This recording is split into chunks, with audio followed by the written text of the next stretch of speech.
She's not remembering the real you anymore. Every day of silence, her brain is literally rewriting who you were. And here's the part that nobody tells you. This isn't about manipulation. This is neuroscience.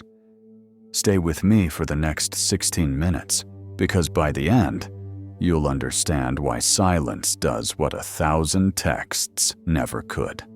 3 months after my breakup, I ran into a mutual friend at a coffee shop. After some small talk, she said something that stopped me cold. She talks about you completely differently now. Like, you weren't even the same person. At first, I thought she was just being nice, but something stuck with me. Completely differently. Not, she misses you or she regrets it. She was describing someone I didn't recognize as myself. So I started researching. Memory. Neuroscience. How the brain processes absence. And what I found explained everything about why no contact works on a level most people completely miss. And if you're finding value in this already, go ahead and hit that subscribe button. Now, we dive deep into the psychology of relationships and breakup recovery every single week. Let's break it down. Here's what most people get wrong about memory. They think it works like a video recording. You experience something, your brain files it away perfectly, and you can replay it exactly as it happened. That's not how memory works, not even close. Memory is what neuroscientists call reconstructive. Every single time your brain recalls a memory, it doesn't pull up a preserved file. It actively rebuilds that memory from scratch, piece by piece, using fragments of stored information. And here's the critical part. Every time your brain reconstructs a memory, it's influenced by your current emotional state, recent experiences, present beliefs, and current context. Think about that. The memory you have of something from last year isn't the memory you had when it happened. It's been rebuilt dozens of times since then. And each time it changed slightly. There's a neuroscientist named Elizabeth Loftus who's dedicated her career to studying this.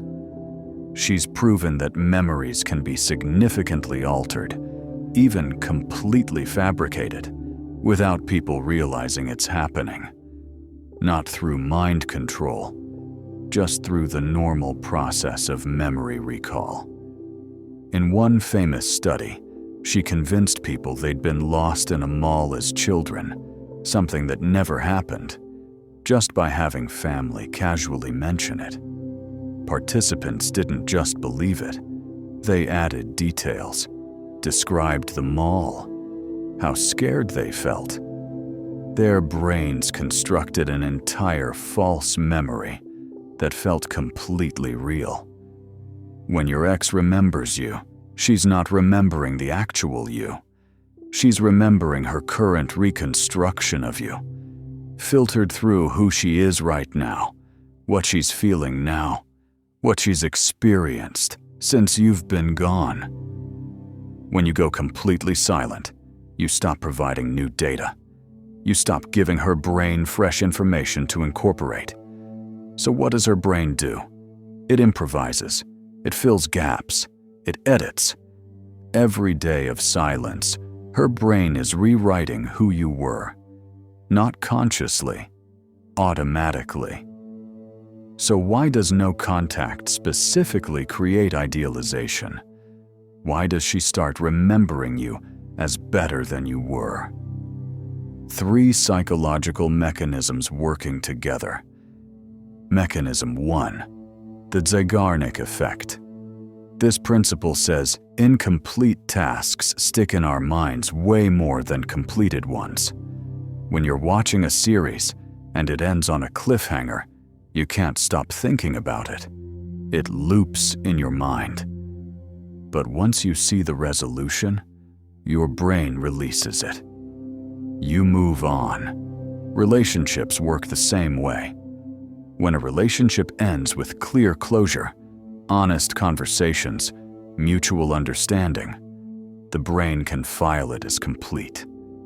The loop closes. But when you go no contact without explanation, without final conversation, without closure, you create what psychologists call an open loop. And open loops obsess us. They pull our attention back because the brain desperately wants to close them. When you go silent, you become an unfinished task in her psychology.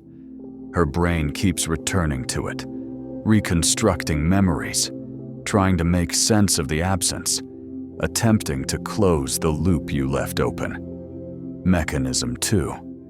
Rosy retrospection. This is the human tendency to remember past events more positively than we experienced them. It's why nostalgia is powerful, why people talk about the good old days, even when those days had plenty of struggle. Research shows negative emotions attached to memories fade faster than positive ones. The brain naturally filters out emotional pain over time, but holds on to emotional warmth. This isn't selective memory. It's how our neural architecture works. When you're not around providing reminders of the problems, arguments, incompatibilities, reasons it didn't work, all that fades from her emotional memory. What remains and gets amplified? The highlight reel, the good moments, the times you made her laugh, the connection you had. Those warm memories get brighter while the negative stuff dims. She's doing this right now, but she doesn't have you around to remind her of reality. So her memory shifts toward idealization. Mechanism 3. The scarcity principle. Basic economics. The less available something is, the more valuable it becomes. This applies to people too. When you were constantly available, reaching out, trying to fix things, your presence had no scarcity. There was no fear of loss. But the moment you disappear, suddenly you're scarce. Suddenly there's a possibility she can't have you back, even if she wanted to. And human psychology is wired to want what it can't have. Now listen, this is not a manipulation tactic. I'm explaining what naturally happens in the human brain during silence. And if this is making sense to you right now, drop a comment below and let me know what week of no contact you're on. The community here is incredibly supportive, and I read every single comment. Because here's what actually matters. Let me share 3 real situations, names changed, that show this playing out. Example 1. Marcus. Marcus went no contact after a 2-year relationship ended badly. Constant fighting, trust issues, incompatibility on major goals. He was destroyed the first month, but he stayed silent. 3 months later, she reached out. I've been thinking about all the good times. Remember that coast trip? Why did we let little things ruin what we had? Notice what's missing. No mention of fights, no acknowledgement of incompatibility, no memory of trust issues. Her brain reconstructed it as good times ruined by little things. Marcus didn't respond. 6 months later, he ran into her. She admitted she'd been idealizing it and only realized the problems were real when seeing him in person. Example 2. David. David couldn't do full no contact. He'd last 2 weeks, then send a checking in text. Then a week later, a meme. Then a few days, a random question. A year later, she still saw him as the guy who couldn't let go. Why? He kept providing new data. Every text reminded her of his neediness. Every reach out rewrote her memory of him as desperate. His presence, even intermittent, prevented idealization. Example 3. Sean. Sean went no contact and genuinely moved on. Rebuilt his life, started dating, found purpose outside the relationship. 8 months later, she reached out. But by then, he'd processed everything. He responded kindly but clearly. "I appreciate you reaching out, but I've moved on. I hope you're well." She was shocked. In her reconstructed memory, he was still waiting. The idealization crashed against reality. He was no longer emotionally available. See the pattern? Reconstruction happens regardless. What matters is whether you're stuck in your own reconstructed memory of her. Here's what you need to understand. First, her memory reconstruction is not about you. It's about her psychological processing, her brain trying to make sense of loss. Whether she idealizes or demonizes you tells you more about her emotional state than who you actually were. Don't take it personally. Don't let it feed your ego if she misses you. Don't let it destroy you if she talks badly. Second, you're doing the same thing to her. Your brain is also reconstructing memories of her.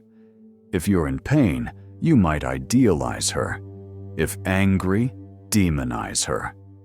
Neither is completely accurate. The real her and the real relationship existed in nuance. Gray areas, good and bad mixed together. Your job during no contact isn't to make her miss you. It's to allow your own memory to stabilize, to see the relationship clearly, to remember why it ended. Third, no contact protects your reconstruction process. When you stay in contact, you keep getting new data that corrupts healing. A kind text makes you think she cares. A cold response makes you spiral. You're giving her power over your memory reconstruction. But when you go silent, you take control of your own story. You decide what to remember. You decide what it meant. You decide who you're becoming. And that's what this is really about. Not her memory of you, your memory of yourself. If you haven't subscribed yet, now's the time. I'm releasing a full series on no-contact psychology, attachment theory, and how to actually heal after a breakup. Hit that bell icon so you don't miss the next one. Let's bring this home with actual steps. Action 1. Write down the real relationship. Not the highlight reel. Not just the worst moments. The actual, complex, nuanced reality. Write about the good and the bad, the compatibility and the red flags. When your brain tries to idealize her, read this. When you beat yourself up, read this. It keeps your memory reconstruction honest and grounded in reality. Action 2. No contact means no contact. Not mostly no contact. Not I'll just like one post. Not I'll respond if she reaches out. Every interaction provides new data that corrupts the reconstruction process for both of you. If you want psychological space to heal, you need complete silence. Block if you need to. Delete her number. This isn't cruelty. It's self-preservation. You're protecting your healing process. Action 3. Focus on your own reconstruction. Who are you without this relationship? What patterns do you keep repeating?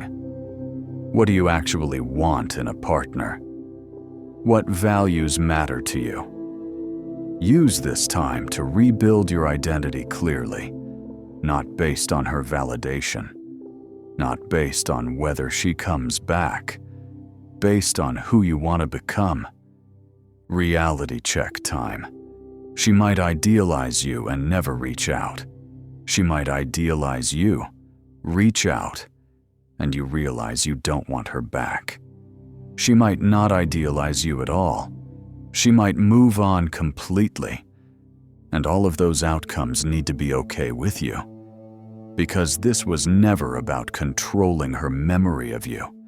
It's about freeing yourself from needing her validation to know your worth. Her brain is rewriting who you were. Let it. While she's reconstructing the past, you're building your future. And when enough time passes, you'll realize something powerful. You stopped caring what version of you exists in her memory, because the version you're becoming doesn't need her to see it. That's when you've actually won. Not when she comes back. When you genuinely don't need her to. No contact isn't a strategy, it's a boundary. If this video helped you, smash that like button. It tells YouTube to share this with other guys who need to hear it. And seriously, drop a comment. Tell me where you're at in your journey. Week 1? Month 3? Already moved on? I want to hear from you. Next video. She comes back when you're unreachable. I break down the exact psychological trigger that makes her reach out when you finally let go. You're not going to want to miss that one. See you there.